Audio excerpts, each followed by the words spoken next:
नमस्ते and welcome back to my channel. कैसे हैं आप सब? आई होप अच्छे होंगे। स्वागत है आपका मेरे यूट्यूब चैनल में, जहां आज हम बात करने वाले हैं सन सैल्यूटेशन यानी कि सूर्य नमस्कार को आपको सही तरीके से कैसे करना चाहिए। सूर्य नमस्कार करते हुए आपको किन किन बातों का ध्यान रखना चाहिए, कैसे आपको हर एक स्टेप्स यानी कि सूर्य नमस्कार के 12 स्टेप्स में कई बार जो लोग बहुत सारी गलतियां कर देते हैं, कौन सी वो गलतियां हैं जो आपको बिल्कुल नहीं करनी है, आपका ब्रीदिंग पैटर्न कैसे होना चाहिए, ये इस वीडियो में जानेंगे। चलिए बिना किसी देरी के वीडियो को स्टार्ट करते हैं। सबसे पहले मैट के टॉप से 1 फुट का डिस्टेंस लेते हुए ऐसे खड़े हो जाएं। मेक श्योर आपके दोनों पैरों के बीच में कोई गैप ना रहे, आपके दोनों पैरों पर बराबर वेट रहे, यानी कि आपको एक पैर पर या दूसरे पैर पर ऐसे खड़े नहीं होना है। मेक श्योर कि आपके दोनों पैरों पर बराबर वेट रहे। बॉडी को रिलैक्स रखें। सबसे पहला आसन जो हम करने वाले हैं उसका नाम है प्रणाम आसन। उसके लिए अपने दोनों हाथों को ऐसे प्रणाम मुद्रा में रखते हुए अपने चेस्ट के बीच पर ऐसे लगाएं। दूसरा जो स्टेप है सूर्य नमस्कार का वो है हस्त उत्तान आसन, यानी अपने दोनों हाथों को अपने कानों के बगल में से ले जाते हुए ऐसे थोड़ा सा आर्च करना है अपनी बैक को। अब यहां पर जो लोग बहुत सारी गलतियां करते हैं कि अपनी बैक को बहुत ज्यादा ओवर आर्च कर देते हैं, यानी कुछ ऐसे, ये आपको नहीं करना है।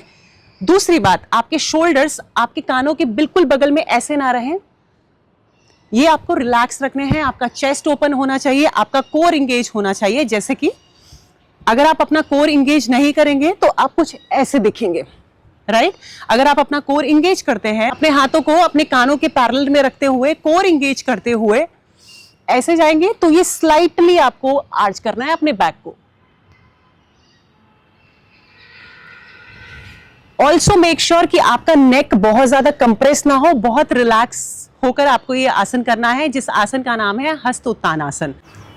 अगला आसन जो है वो है पाद हस्त आसन, जिसके लिए अपने दोनों हाथों को अपने पैरों के बिल्कुल बगल में रख दें। आइडियली ये होता ऐसे है कि आपका सर आपके पैरों पर लगता है, बट अगर बिगिनिंग में ये पॉसिबल ना हो तो डोंट फोर्स योर बॉडी। अभी आप देख रहे हैं कि मेरे पैर स्ट्रेट हैं।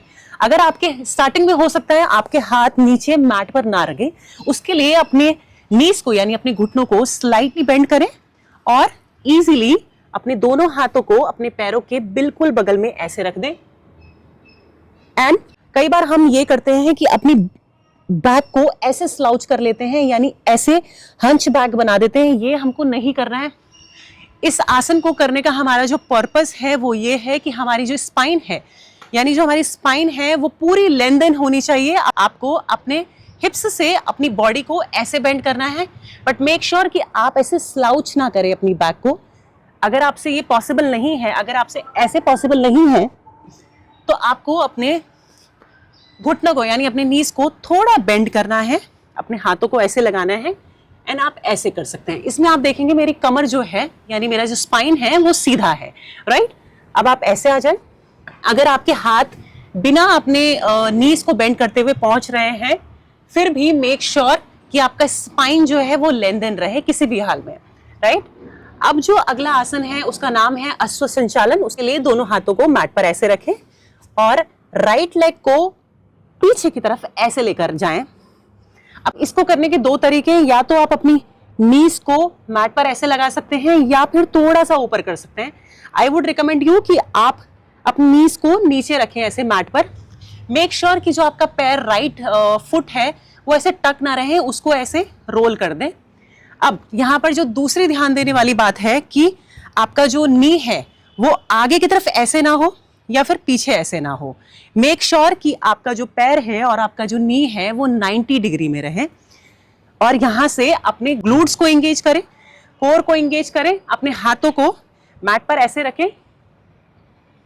अगला जो स्टेप है सूर्य नमस्कार में, उसके लिए अपने राइट लेग को ऐसे टक करें और अपने लेफ्ट फुट को पीछे की तरफ ऐसे लेकर जाएं। इस आसन का नाम है दंड आसन। अब दंड आसन में कई लोग गलती क्या करते हैं, सबसे पहली बात अपने कोर को इंगेज रखें, यानी कोर को ढीला ना छोड़े। कोर को, आपका जो पाम है आपके शोल्डर के बिल्कुल पैरेलल होना चाहिए। अगली बात, अपने हिप्स को ऐसे स्ट्रेट लाइन में रखें, यानी आपके हिप्स ऊपर की तरफ ऐसे ना उठे होने चाहिए। आपका बॉडी ऐसे स्ट्रेट होना चाहिए। इंगेज करें अपने कोर को, इंगेज करें अपने हिप्स को एंड ऐसे स्ट्रेट लाइन में आ जाए। मेक श्योर कि आपका बॉडी ऐसे स्ट्रेट हो, ऐसे ना हो या फिर ऐसे ना हो। अब आप आ चुके हैं दंडासन में। अब अगला जो आसन है उसका नाम है अष्टांग नमस्कार, जिसके लिए अपने घुटनों को पहले नीचे रखेंगे, उसके बाद अपनी चेस्ट को नीचे लगाएंगे और उसके बाद अपनी चिन को माट पर लगाएंगे। तो कुछ आप इस पोजीशन में आ जाएंगे। अब कई लोग गलती क्या करते हैं कि अपनी एल्बोज को बाहर की तरफ खोल देते हैं, जो कि आपको नहीं करना है, और कई बार अपनी बॉडी को ऐसे फ्लैट कर लेते हैं, जो कि आपको नहीं करना है। मेक श्योर कि आपका जो अष्टांग नमस्कार है वो कुछ ऐसा दिखाई दे, जिसमें आपका चेस्ट मैट पर रहेगा, आपके हिप्स ऊपर की तरफ रहेंगे, आपके एल्बोज अंदर की तरफ रहेंगे। अगला जो आसन है वो है भुजंगासन। ऐसे ऊपर की तरफ आ जाएं। अब ध्यान देने वाली बात है कि आपको अपने पाम पर बहुत ज्यादा प्रेशर नहीं देना है, यानी आपको अपनी बॉडी को ऊपर की तरफ अपनी बैक मसल्स की हेल्प से उठाना है, यानी कि आपके पाम में बहुत ज्यादा प्रेशर नहीं पड़ेगा।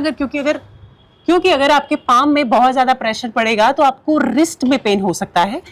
तो मेक श्योर कि आप अपनी बैक मसल से ऊपर उठें।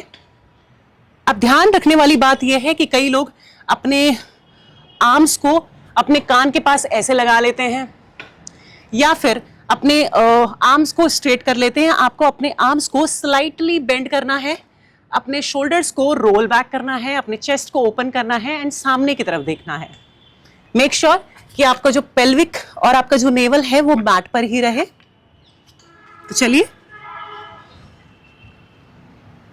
अगला जो आसन है वो है पर्वतासन। उसके लिए अपने दोनों पैरों को ऐसे टक करें, अपने नीज पर आ जाएं और कुछ ऐसे आपको पर्वतासन में आना है।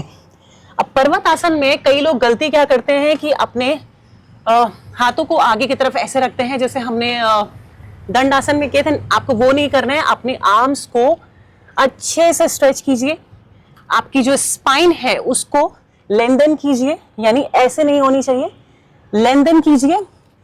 अगर आपकी जो हील्स है, यानी आपकी जो हील्स है वो मैट पर लगे होनी चाहिए, बट स्टार्टिंग में हो सकता है कि वो आपसे पॉसिबल ना हो, तो make sure you walk like this, ताकि आपके हैमस्ट्रिंग्स पर एक अच्छा खिंचाव हो। इवेंचुअली आपके जो पैर हैं, यानी आपकी जो हील्स हैं, वो मैट पर ऐसे रहें। यहां पर आपको 5 बार अपने नेवल पर, यानी अपनी नाभि पर फोकस करते हुए 5 ब्रेथ तक काउंट करना है। मेक श्योर आपके हाथ अच्छे से स्ट्रेच रहें, आपकी स्पाइन लेंथन रहे, आपके लेग्स अच्छे से स्ट्रेच हों। अगला जो आसन है उसका नाम है अश्व संचालन आसन। उसके लिए अपने राइट लेग को, जिससे आप पीछे गए थे, उसको अपने दोनों हाथों के बीच में ऐसे रखें, नी को ड्रॉप कीजिए, अपने फीट को पीछे की तरफ ऐसे रोल कीजिए। मेक श्योर आपका पैर, आपका नी एक लाइन में रहे, मेकिंग अ 90 डिग्री एंगल। और यहां से अपने दोनों हाथों को मैट पर ऐसे रखते हुए ऊपर देखें। अब यहां से अपने पाम को यहां पर प्रेस करते हुए जो अगला आसन है वो है पादहस्तान आसन, जो अभी हमने किया था। अपने लेफ्ट लेग को भी अपने राइट लेग के साथ ऐसे लेकर आ जाएं। सेम वही प्रोसेस आपको करना है। अगर आपके हाथ मैट पर नहीं आ पा रहे हैं, अपनी नीज को स्लाइटली बेंड कीजिए। मेक श्योर आपका स्पाइन लेंथन हो।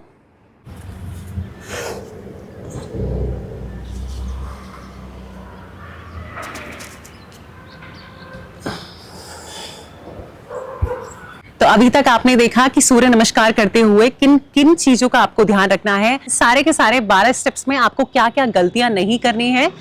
अब बात करते हैं कि आपका सूर्य नमस्कार करते हुए ब्रीदिंग पैटर्न कैसा होना चाहिए, बिकॉज योग में breathing actually plays a very important role. बात करें अगर सूर्य नमस्कार की, तो आपको अगर ये करेक्टली करना है, आपको अच्छे से सूर्य नमस्कार को करना है, करेक्टली इसको करना है, ब्रीदिंग का बहुत ज्यादा रोल होता है। तो अब हम जो जानने वाले हैं वो ये जानने वाले हैं कि हर स्टेप्स में, यानी 12 स्टेप्स में आपको ब्रीदिंग कैसा रखना है, कब आपको इनहेल करना है, कब आपको एक्सहेल करना है।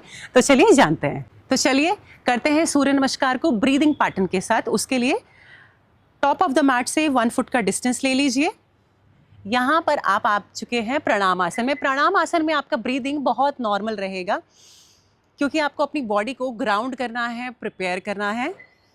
तो ये रहा प्रणाम आसन। अगला जो आसन है वो है हस्तोत्तान आसन। उसके लिए आपको सांस भरनी होगी, यानी इनहेल करना होगा। इनहेल करने का जो रीजन है, बिकॉज हम अपने लंग्स पर बहुत सांस भर रहे हैं, हमारा चेस्ट एक्सपांड हो रहा है, तो हमें सांस भरनी है। अगला आसन जो है उत्तान आसन, उसके लिए आपको सांस छोड़नी है, बिकॉज जो सांस हमने भरी है उसको अब हमें छोड़ना होगा। बॉडी रिलैक्स हो रही है तो सांस छोड़ दें। अगला जो आसन है वो है अश्व संचालन आसन। उसके लिए राइट लेग को पीछे लेकर जाएं और सांस भरते हुए ऊपर की तरफ देखें। तो यहां पर आपको करना है, यानी अश्व संचालन आसन में आपको इनहेल करना है। अब जो अगला आसन है यानी दंड आसन, उसके लिए जो सांस आपने ऊपर की तरफ भरी है उसको होल्ड करते हुए आप दंड आसन में आ जाएं। सांस को होल्ड रखें। और अगला जो आसन है यानी कि अष्टांग नमस्कार, उसमें सांस को छोड़ें। अगला जो आसन है यानी भुजंग आसन, उसके लिए अगेन सांस भरें, इनहेल करें, बिकॉज अगेन आपका चेस्ट ओपन हो रहा है, आपके लंग्स एक्सपांड हो रहे हैं। अगला आसन यानी कि पर्वत आसन, उसके लिए सांस छोड़ें।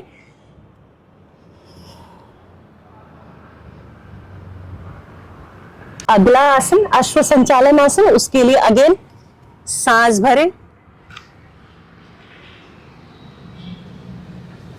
अगला आसन उत्तान आसन, उसके लिए जो सांस भरी है उसको छोड़ें, यानी एक्सहेल करें। अगला आसन हस्त उत्तान आसन, उसके लिए सांस भरें।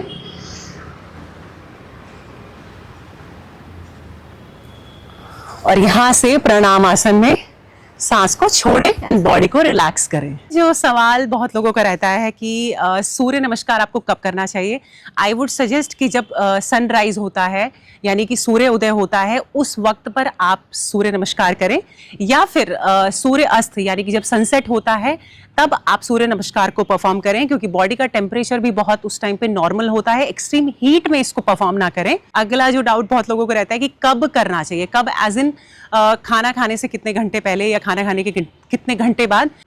नॉट विथ सूर्य नमस्कार और सन सैल्यूटेशन। जब भी आप योग करें मेक श्योर कि आप सुबह के वक्त करें, जब आपका पेट जो है खाली रहे। खाना खाने से 3 घंटे पहले करें और खाना खाने के 3 घंटे बाद ही कोई भी योग जो है वो आप परफॉर्म कर सकते हैं। तो आई होप इस वीडियो में आपके सारे डाउट क्लियर हुए हो। अगर आपको फिर भी कोई डाउट है आप कमेंट सेक्शन में मुझसे पूछ सकते हैं। एंड आई होप आपको ये वीडियो पसंद आया होगा। अगर वीडियो पसंद आया हो तो like, comment, share and subscribe करना बिल्कुल मत भूलिएगा। तब तक के लिए हरिओम, नमस्ते।